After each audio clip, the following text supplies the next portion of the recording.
¿Aún habrá esperanza? Sí, hay esperanza.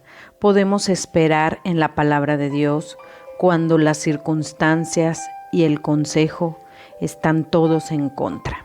Oí alguna vez acerca de una dulce y piadosa mujer llamada Teresa, que estaba casada con un impío fumeta criminal, que vivía del tráfico de la heroína. La iglesia de ella oró incesantemente por él, sin ningún resultado. Finalmente, él fue detenido por sus delitos y sentenciado a muchos años tras las rejas.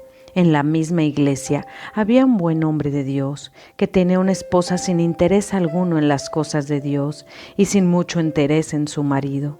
Cuando encerraron al marido de Teresa, le aconsejaron a Ben que se divorciara de su esposa y se casara con Teresa, por quien sentía una gran admiración desde hacía muchos años. Él siguió el consejo y la iglesia celebró una gran fiesta de bodas para esta nueva unión. La mujer que me relataba la historia se detenía periódicamente para exclamar: «Mira lo que ha hecho el Señor, ¿no es maravilloso?». Al terminar de escuchar todo el relato, mi corazón estaba quebrantado y le dije a la relatora que dejara de culpar a Dios. La gente ve únicamente el presente y lo actual. Buscamos solo lo que nos hará felices hoy. Dios ve muchísimo más y por eso nos ha dado su palabra para dirigir nuestros pasos cuando no alcanzamos a ver claramente. Yo sabía que todo ese desorden deshonraba a Dios. Sí, la dulce Teresita hubiera creído y confiado en Dios y hubiera estado dispuesta a sufrir estando sola, pudiese haberse dedicado a visitar a su esposo en la prisión, compartiendo libros y grabaciones con él y llevándole a sus pequeños para ver a papá. Él finalmente hubiera empezado a atesorar a su fiel esposa y familia y hubiera llegado a entender que únicamente el poder de Dios era capaz de hacer que una mujer amara a un vil y corriente pecador, como sabía que lo era él.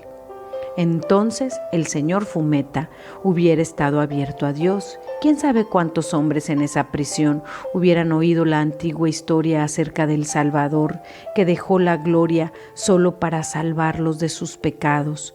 Todo porque una mujercita estuvo dispuesta a vivir su vida para Cristo, honrando y reverenciando al hombre que era su marido. Él era la esperanza de ella y ella la de él.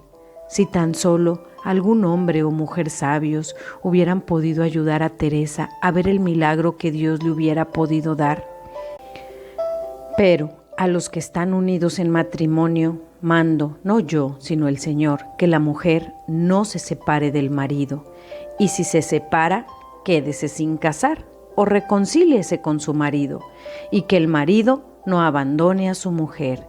Y a los demás yo digo, no el Señor, si algún hermano tiene mujer que no sea creyente y ella consiente en vivir con él, no la abandone.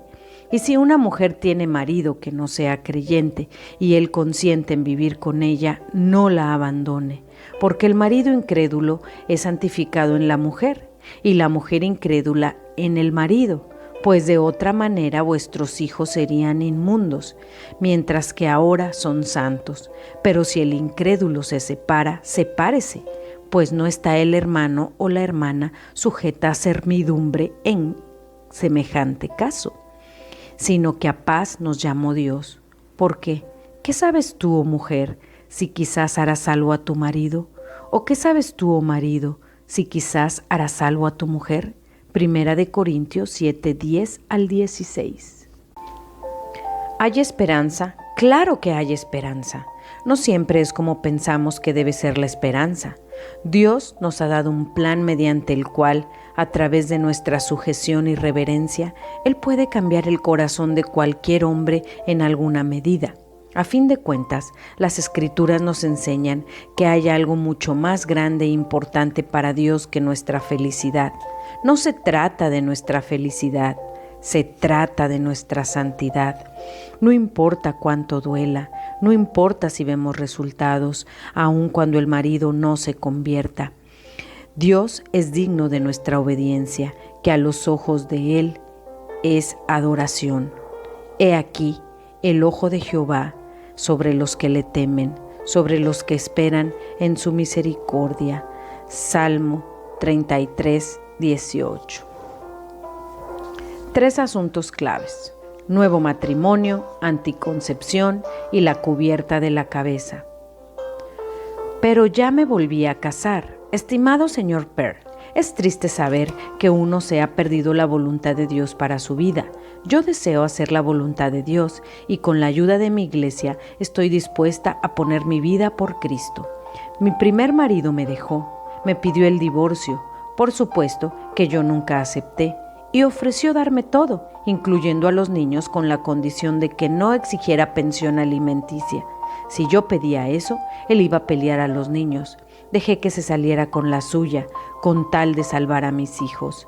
Él no era cristiano y vivía una vida egoísta y egocéntrica. Cuando dos están unidos en yugo desigual, es tan difícil.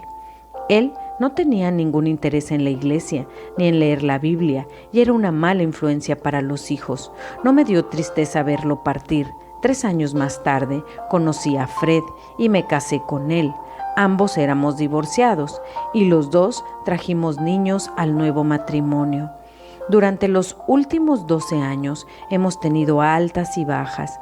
Yo empecé a sentir que algo no era correcto en cuanto a nuestra unión sexual y le pedí que me concediera tiempo para analizarlo. El sexo simplemente parecía ser incorrecto y yo no quería volver a deshonrar a Dios una vez más. Dios me condujo a una mujer que asistía a una iglesia muy conservadora a 1 hora de distancia. Le pedí a Fred que nos llevara a la iglesia de ella, pero él no quería dejar nuestra iglesia, además de que se negaba a manejar tan lejos, solo para asistir a la iglesia. Yo fui, solo para ver cómo era, y allí fue donde finalmente entendí lo que Dios trataba de decirme. Ahora sé que delante de Dios, Fred y yo realmente no estamos casados. Es terrible pensar en todos esos años que viví en adulterio. Que Dios me perdone. Como quiera, le dije a mi marido lo que yo pensaba y me cambié a una recámara de la planta alta. En ese momento de mi vida no tengo ingreso ni casa, excepto la casa que compartimos. Sé que no puedo vivir como esposa para Fred, pero él me está diciendo que sea su esposa o me salga. He orado y orado, y Dios no me ha mostrado nada. Solo quiero ser la novia pura de Cristo. La eternidad es más importante que el momento presente. ¿Qué puedo hacer? Sue Ann. Estimada Sue Ann, dijiste que tu primer marido no era creyente y que él te dejó. Dios nos dice, pero si el incrédulo se separa, sepárese, pues no está el hermano o la hermana sujeto a servidumbre en semejante caso, sino que a paz nos llamó Dios.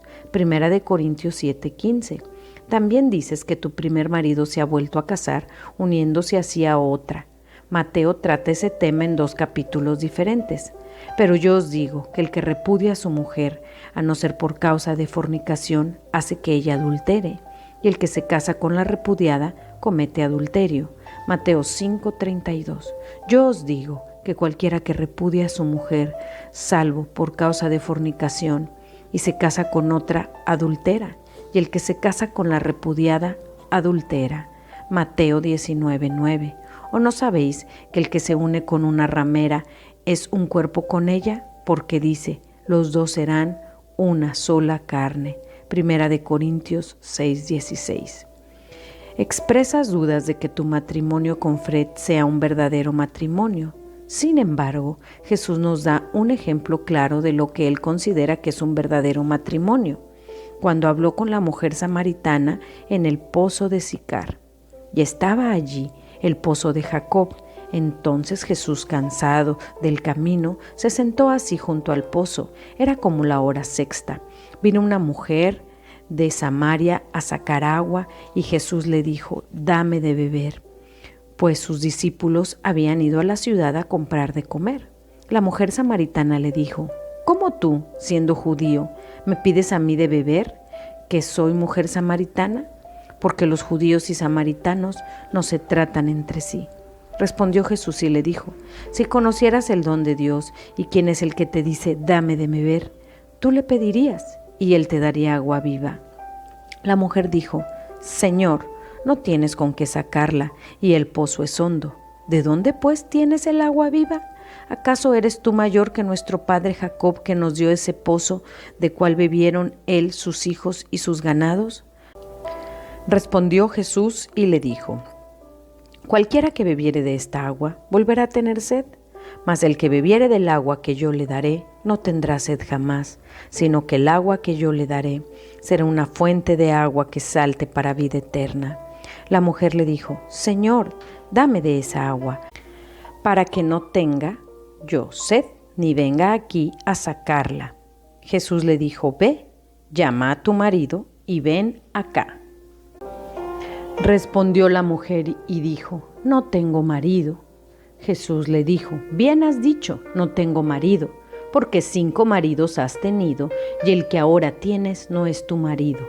Esto has dicho con verdad. Juan 4, 6 al 18. Jesús distinguía claramente entre un compañero y un marido. Jesús reconocía el contrato legal del matrimonio. Si Jesús reconocía a sus 5 maridos como legítimos maridos, ¿crees que no reconoce tu contrato matrimonial y votos hechos a Fred? Es importante que leas el siguiente pasaje de Deuteronomio, no sea que pienses que tienes alguna razón religiosa para regresar con tu primer marido. Cuando alguno tomare mujer y se casare con ella, si no le agradare por haber hallado en ella alguna cosa indecente, le escribirá carta de divorcio y se la entregará en su mano y la despedirá de su casa. Y salida de su casa podrá ir y casarse con otro hombre. Pero si la aborreciere este último y le escribiere carta de divorcio y se la entregare en su mano y la despidiere de su casa, o si hubiere muerto el postrer hombre que la tomó por mujer, no podrá su primer marido que la despidió volverla a tomar para que sea su mujer, después que fue envilecida, porque es abominación delante de Jehová, y no has de pervertir la tierra que Jehová tu Dios te da por heredad. Deuteronomio 24, del 1 al 4. La frase abominación delante de Jehová aparece 8 veces en las Escrituras. Abominación es una palabra muy fuerte, aplicada únicamente a pecados terribles. Esos 8 versículos enumeran lo que Dios considera abominación: hechicería, sacrificar a los hijos en fuego como culto, homosexualidad, adoración de dioses falsos en lugares altos, y el versículo acerca de regresar al anterior marido. Algunas señales que este es un pasaje del Antiguo Testamento y que el Nuevo Testamento jamás menciona el tema, así que no es aplicable al tiempo actual. ¿Crees que algo le puede parecer tan repugnante, abominable y vil a Dios en algún momento, solo para que algunos años más tarde esa misma abominación sucia se convierta en su perfecta voluntad? Yo no lo creo. Jesucristo es el mismo ayer y hoy y por los siglos. Hebreos 13, 8. La conclusión del asunto. Corintios 7 trata como el matrimonio, la separación y el divorcio. Sus conclusiones son: estás ligado a mujer, no procures soltarte. Estás libre de mujer, no procures casarte. Primera de Corintios 7:27. Cada uno en el estado en el que fue llamado, en él se quede. Primera de Corintios 7:20. Mi marido dijo que yo tenía que usar anticonceptivos. Estimado señor Pearl, nuestra familia se encuentra en un estado de desesperanza. Me he apoyado en las promesas de Dios en contra de todo consejo y pareciera que no ha sido suficiente. Tengo 6 hijos y 1 en camino.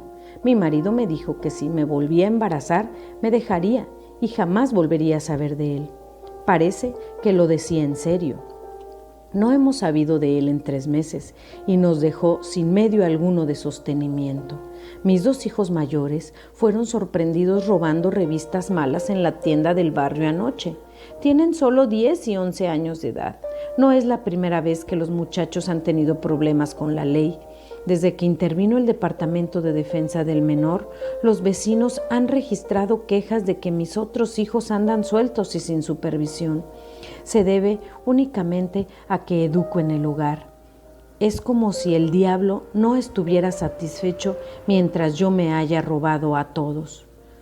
Cuando nos casamos, yo creía que mi esposo era un buen hombre. Trabajaba duro, asistía a la iglesia, le encantaba el coro. Tuve cuidado de casarme con un hombre que gozara de la aprobación de mis padres. Desde el principio, él dijo que solo quería 2 hijos, cuando mucho. Él no es muy tolerante y no soporta el ruido ni el tiradero. Eso estaba bien conmigo, hasta que el Señor me habló de la manera más dulce acerca de los preciosos que son los niños para Él. Comprendí que yo ya no podía usar anticonceptivos. Cuando me enteré de cuántos métodos llamados anticonceptivos ocasionan homicidio, le supliqué a mi marido que escuchara al Señor y considerara su descendencia. Pero cada vez que yo me embarazaba, él parecía alejarse y aislarse más. Pasaron meses sin que tuviera relaciones conmigo y creo que era porque simplemente ya no quería tener más hijos. ¿Cómo es posible que un hombre que dice ser salvo deje a su familia? Yo amo a todos mis dulces bebés. Sinceramente creía que mi esposo se arrepentiría. Necesito ayuda, excepto por el Estado. No tengo ingreso ni nadie que me proteja a mí ni a mis preciosos hijos. ¿A dónde me dirijo? ¿Cómo es posible que Dios nos haya abandonado? Si tienen algún consejo o algún lugar a donde podamos dirigirnos para encontrar refugio seguro, por favor escríbanme pronto. Diana. El asunto del control de la natalidad. Dios nos dice en 1 de Timoteo 5:14, quiero pues que las viudas jóvenes se casen, críen hijos, gobiernen su casa, que no den al adversario ninguna ocasión de maledicencia.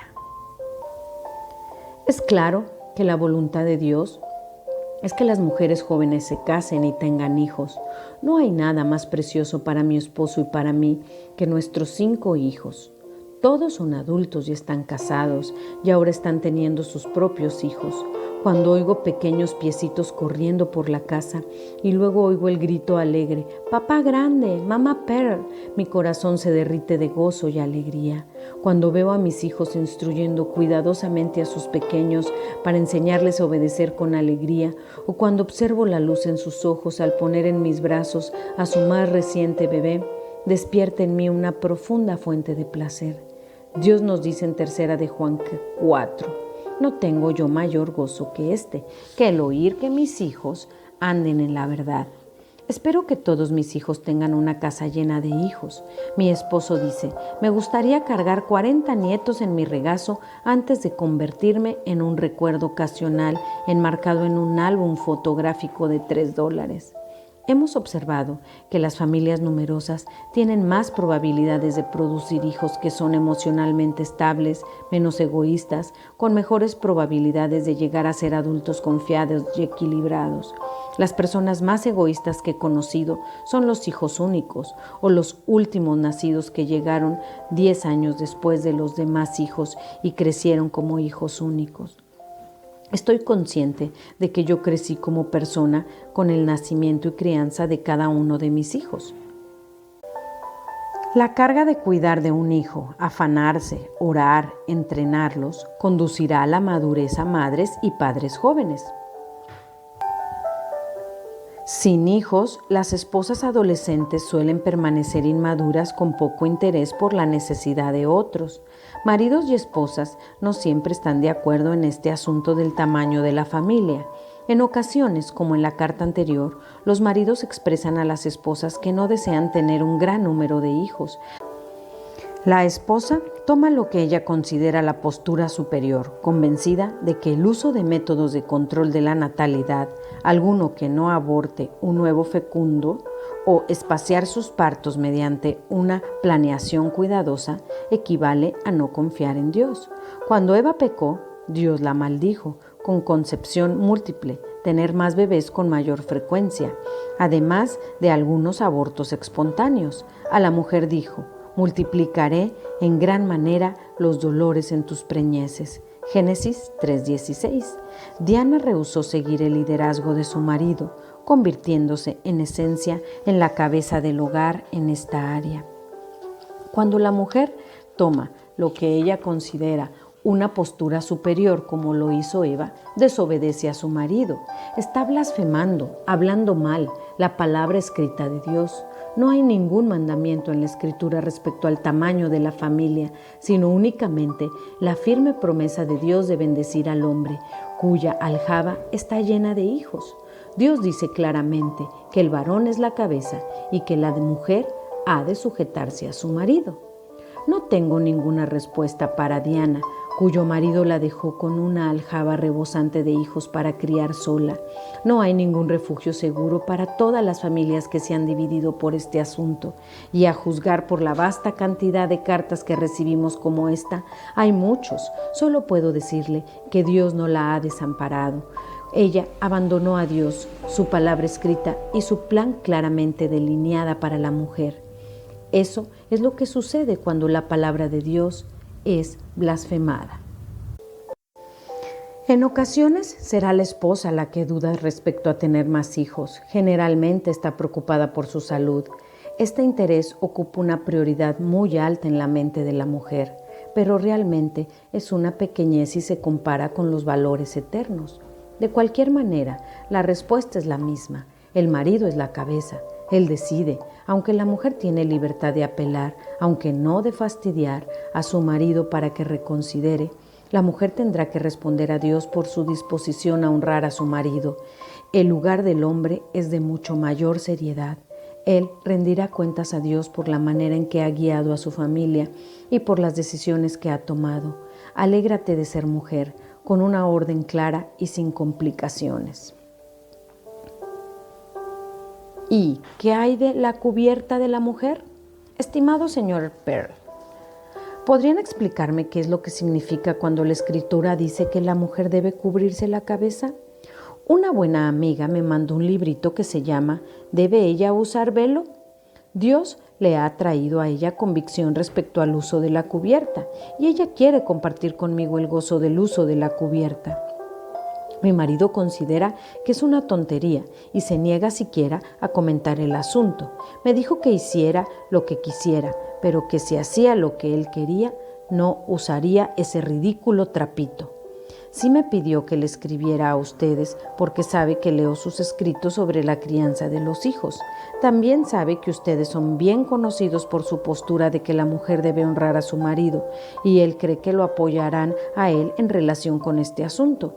Mientras escribo, me estoy preguntando por qué algunas de las mujeres que he visto en su revista No Great Joy llevan cubierta la cabeza y otras no, o se vive conforme a las convicciones que uno sostiene o no las sostiene. ¿Cuál es el caso? Darlene. Estimada Darlene, la razón por la que ves que algunas mujeres usan cubiertas adicionales en la cabeza y otras no, es que la iglesia no es la cabeza de la mujer, lo es el marido. Y si un hombre quiere que su esposa lleve una cubierta adicional, ella debe usarla. Pero si no, no debe usarla. Las convicciones son de cada varón, no de la mujer y no de la iglesia. La palabra de Dios dice claramente que la iglesia no tiene tal costumbre. 1 Corintios 11:16. El pasaje al que te refieres es 1 Corintios 11:2 al 16. Al leer el pasaje observarás que el tema es la cadena de mando espiritual. Esta cadena de mando espiritual recibe el nombre de instrucción. Dios dice, retenéis las instrucciones. El texto pone en claro dos cosas. La cubierta es una costumbre que no es parte de la iglesia y el encabezamiento de la mujer por su marido es una instrucción que Dios manda que observemos. Os alabo, hermanos, porque en todo os acordáis de mí y retenéis las instrucciones tal como os las entregué. Pero quiero que sepáis que Cristo es la cabeza de todo varón y el varón es la cabeza de la mujer y Dios la cabeza de Cristo. 1 Corintios 11, 2 y 3. Estos versículos introducen el tema de este capítulo. El tema no es la cubierta de la cabeza, que en el versículo 16 se llama costumbre. Es la cadena de mando. La mujer tiene una cabeza, su marido. El varón tiene una cabeza, Cristo, y Cristo tiene una cabeza, Dios. Esa es la cadena de mando que Dios estableció desde el principio. Esta cadena de mando es una instrucción que Dios manda que sigamos. Todo varón que ora o profetiza con la cabeza cubierta afrenta su cabeza. El hombre está deshonrando a Cristo su cabeza si ora con su cabeza descubierta, pero toda mujer que ora o profetiza con la cabeza descubierta afrenta su cabeza, porque lo mismo es que si se hubiese rapado. Porque si la mujer no se cubre, que se corte también el cabello. Y si le es vergonzoso a la mujer cortarse el cabello o raparse, que se cubra. Una mujer deshonra a su marido su cabeza si ora descubierta. Es una vergüenza, desgracia, que una mujer se corte el cabello o se rape. Por tanto, cúbrela. Porque el varón no debe cubrirse la cabeza, pues él es imagen y la gloria de Dios. Pero la mujer es gloria del varón. Los versículos 7, 8 y 9 dan un resumen del asunto. Dios nos está recordando cómo Dios tomó el barro de la tierra y formó a Adán a su propia imagen de Dios. Dios dice que hizo a Adán como él mismo y para sí mismo. Adán fue creado para la gloria de Dios. Dios hizo una persona como él mismo, alguien que pudiera disfrutar de las cosas que Dios disfruta. El versículo 7 termina por recordarnos que la mujer fue creada como gloria para el hombre. Dios vio a su amigo Adán y sabía que Adán necesitaba a alguien para su propia gloria, alguien que lo apoyara como ayuda y amiga. Así que Dios tomó una costilla del cuerpo de Adán y de ella hizo una mujer, hueso de sus huesos, célula de sus células, DNA de su DNA, a la imagen de aquel que vino. Porque el varón no procede de la mujer, sino la mujer del varón. Y tampoco el varón fue creado por causa de la mujer, sino la mujer por causa del varón. Dios nos está dando las bases de su plan de creación. Él estableció la cadena de mando. Este plan está incluido en el código genético. Es parte de la misma esencia de lo que somos y de quienes somos. Volvernos a crear nosotras mismas como cabeza del hombre sería una afrenta a la creación original de Dios.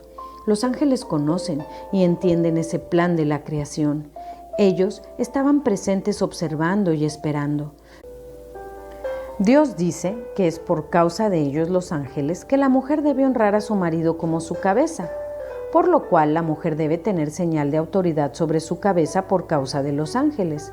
La palabra griega autoridad es oxousia, que significa facultad, potestad, derecho o jurisdicción. Esta autoridad sobre su cabeza se refiere a que está bajo la autoridad de su marido. Porque no tenemos lucha contra sangre y carne, sino contra principados, contra potestades, contra los gobernadores de las tinieblas de este siglo, contra huestes espirituales de la maldad en las regiones celestes. Efesios 6:12. Este es un asunto espiritual establecido en el momento de la creación. La mujer que permanece bajo la autoridad de un marido con la señal externa del cabello largo o alguna cubierta de la cabeza que ocupa el lugar del cabello largo que no tiene, está comunicando a los gobernadores de las tinieblas de este mundo: yo pertenezco a este hombre y me encuentro bajo la autoridad de su encabezamiento espiritual. Ustedes no pueden meterse conmigo. Cuando un hombre ora o profetiza con pelo largo o una tela sobre su cabeza, pudiera estar enviando mensajes extraños a las huestes espirituales de la maldad en las regiones celestes.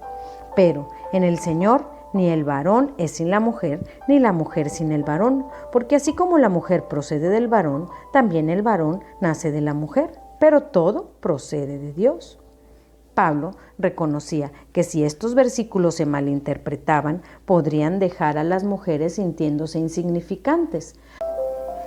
Así que el Espíritu Santo lo mueve a insertar el hecho asegurador de que no habría hombre alguno si Dios se hubiera detenido con Adán. Se requiere de hombres y mujeres para el plan creador de Dios. Pablo continúa con una apelación a nuestra misma naturaleza. Juzgad vosotros mismos. ¿Es propio de la mujer ore a Dios sin cubrirse la cabeza? Propio en griego quiere decir prepo, significa correcto o adecuado. ¿Que una mujer ore descubierta? De nuevo Pablo apela a nuestro entendimiento innato de la naturaleza humana. Dice que no es propio que una mujer ore descubierta, pero que el hombre, al orar con la cabeza cubierta, es una franca vergüenza. Observa que la cubierta, que es una vergüenza para el hombre, es una cabellera larga. La naturaleza misma nos enseña que al varón le es deshonroso dejarse crecer el cabello. La misma cubierta que al hombre le trae vergüenza es una gloria para la mujer. Por lo contrario, a la mujer dejarse crecer el cabello le es honroso, porque en lugar del velo le es dado el cabello. La cubierta que Dios le dio a la mujer es su cabello. Nunca se menciona ninguna segunda cubierta. Para la mujer Cumboy en las montañas de Nueva Guinea, un valioso pedazo de tela sería utilizado para proteger a su bebé contra el frío, no para ponérselo en la cabeza, porque Dios le dio su cabello para cubierta. Pablo concluye su mensaje con un simple recordatorio respecto al asunto del cabello, la cubierta y la autoridad de la iglesia.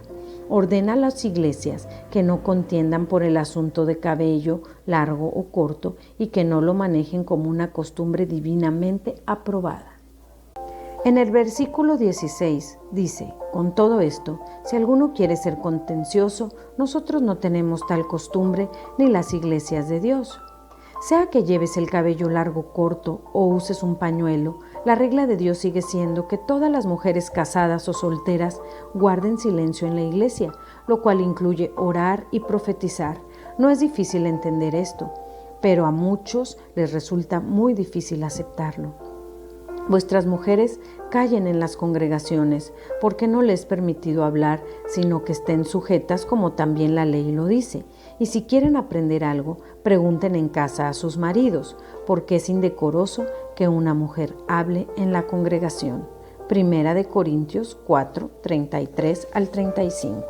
Por supuesto, la iglesia no es el edificio. Primera de Corintios 4:23 en la parte A es la asamblea de los creyentes con el fin de adorar, predicar la palabra, ministrar los dones. El capítulo 14 de Primera de Corintios enseña acerca de la iglesia y sus funciones. Para contestar tu pregunta, Darlene, ¿vivimos conforme a las convicciones que sostenemos o no? Sí, las sostenemos. La Escritura enseña claramente que el único lugar seguro para una mujer es bajo la autoridad de su marido. Sentada aquí escribiendo, vienen a mi mente algunos ejemplos de esposas realmente malas. Son mujeres mayores, más sabias, más espirituales, que han corrido a sus maridos o para fines prácticos les han cerrado la puerta de la recámara. La mayoría usan el pelo largo, traen velo, vestidos piadosos y son de las mujeres más rebeldes y refunfuñonas que jamás hayan atormentado a un hombre. Las he visto en muchas partes del país. Algunas denominaciones las producen más que otras. Muchas se jactan de ser la novia de Cristo o una profetisa y se pasan la vida ayudando a otros. Las Escrituras enseñan claramente que no serán mejores como novias de Cristo que lo que son como esposas para sus maridos. En la actualidad, las mujeres se rebelan contra sus maridos para poder expresar su sujeción a Dios. Extraño de verdad, pero nada nuevo. Dios te ha dicho lo que quiere que hagan las mujeres en cuanto al cabello y ha dejado contigo la decisión de honrar su voluntad, sin que la iglesia lo ordene, puesto que no tiene costumbre en cuanto a estas cosas. Si quieres apegarte a la voluntad de Dios, tal como se revela en este pasaje, pregúntale a tu marido: ¿puedo dejarme crecer el cabello? Observa cómo se le iluminan los ojos. Dirá algo así: hace años que te he estado pidiendo que te dejes tu cabello largo. Me encantaría. Sin embargo, ni el cabello largo ni un pañuelo en la cabeza son necesarios para un matrimonio divino. Conozco parejas que están bañadas de amor uno por el otro y el cabello de la dama es más corto que el de mi marido. Pero sería negligencia de mi parte si no te informo. El cabello largo pone un hechizo sobre los hombres que no tiene paralelo. Cuando el velo de mi cabello largo cae alrededor de mi cuerpo y mis caderas, mi viejo se vuelve loco. Hemos tenido sesiones de consejería con suficientes hombres como para saber que esta es una fantasía que todos comparten. Para las pocas damas que tienen maridos que quieren que ella use un pañuelo, pero ellas no quieren, les digo lo siguiente: deja de ser rebelde. Colócate bajo la autoridad de tu marido y usa con alegría y gratitud lo que él te pida, sabiendo con ello que estás obedeciendo a Dios y agradando a tu marido. Aprendiendo a hacer una apelación. Hubo algunas ocasiones al inicio de nuestra vida matrimonial cuando tuve diferencias con mi marido que yo sentía que debían ser resueltas. Yo sentía que tenía que hablarle y que él tenía que escuchar. Al principio, él tendía a hacerme a un lado, atribuyendo mis irregularidades a hormonas femeninas. Si yo me molestaba por algo, lo primero que hacía era preguntarme si estaba arreglando. Generalmente sí estaba, pero me irritaba que él atribuyera todo lo que yo hacía a las hormonas femeninas. Me parecía que él no tomaba en serio las cosas que me incomodaban. Cuando yo llegaba a expresar mis heridas o inquietudes, lo hacía por supuesto con profunda emoción y, según él, con algo de irracionalidad. Mis emociones y la fría lógica masculina de él no se podían hablar. Me tardé algún tiempo, pero finalmente aprendí a hacer una apelación que él pudiera respetar. Y él aprendió a dejar de preguntarme si yo estaba arreglando. Simplemente siguió suponiendo silenciosamente que era así. Decidimos tempranamente en nuestro matrimonio que cuando algo era de tanta importancia para mí que yo consideraba imprescindible que se resolviera, él daba un paso hacia atrás, dejaba a un lado todo su ministerio y trabajo para escuchar con profundo interés y consideración. Yo tenía que estar dispuesta a abandonar el asunto después de que lo considerara, aun cuando su decisión no me agradara. Juntos hicimos un pacto de que yo no abusaría de mi libertad de apelar a él con una treta para controlarlo, sino que la usaría únicamente cuando él estuviera ciego a mis necesidades y que él escucharía cuando yo apelara. Decidimos que yo levantaría mis manos y hablaría con tono serio y sin emotividad para decir: ese es un asunto que necesito que se resuelva.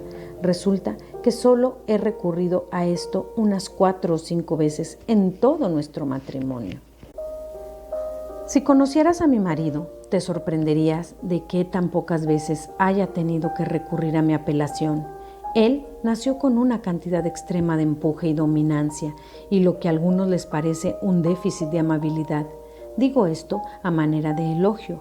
Él es un líder, espera que le sirvan. Cuando entra a un lugar donde hay mucha gente, sea en una iglesia o una gasolinera, la gente toma nota de su presencia, mientras que la mayoría de los hombres caminan kilómetros en su vida.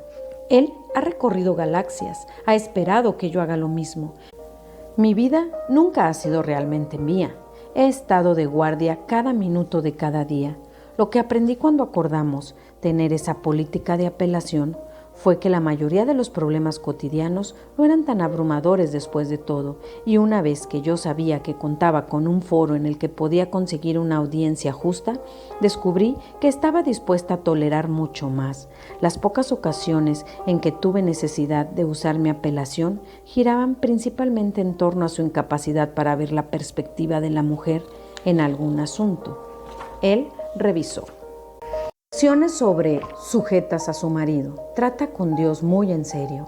Declaraciones enfáticas de Dios respecto a las mujeres. Consulta los versículos que contienen las siguientes afirmaciones y subráyalas en tu Biblia. ¿Obedecerás a Dios? Señala las declaraciones enfáticas que indican que has estado deshonrando a Dios y pide que Dios te ayude mientras empiezas a andar en obediencia. Mujeres jóvenes, críen hijos. Mujeres jóvenes, gobiernen su casa. Esposas, no den al adversario ninguna ocasión de maledicencia. Esposas, sujétense a sus maridos. Esposas, amen a sus maridos. Esposas, amen a sus hijos. Mujeres, sean discretas. Mujeres, sean castas. Mujeres, sean cuidadosas de su casa. Mujeres, sean prudentes. Mujeres, sean buenas. Es una vergüenza que la mujer se rape o se corte el cabello. El cabello largo es gloria de la mujer. El cabello largo de la mujer le es dado por cubierta. Es deshonroso que la mujer ore o profetice descubierta, que la mujer aprenda en silencio. No permito que una mujer enseñe. Mujeres, no ejerzan autoridad sobre el hombre. Esposas, respeten a sus maridos. Esposas, observen conducta casta. Mujeres, atavíense con ropa decorosa. Mujeres, vistan con pudor y modestia. Que su adorno sea el interno del corazón. Esposas, tengan un espíritu callado y apacible. Esposas, cumplan con el marido el deber conyugal. Esposas, agraden a sus maridos. Mujeres, callen en la congregación. No se permite a la mujer hablar en la iglesia. Esposas, no sean ociosas. Esposas, no anden de casa en casa. Esposas, no sean chismosas ni entrometidas.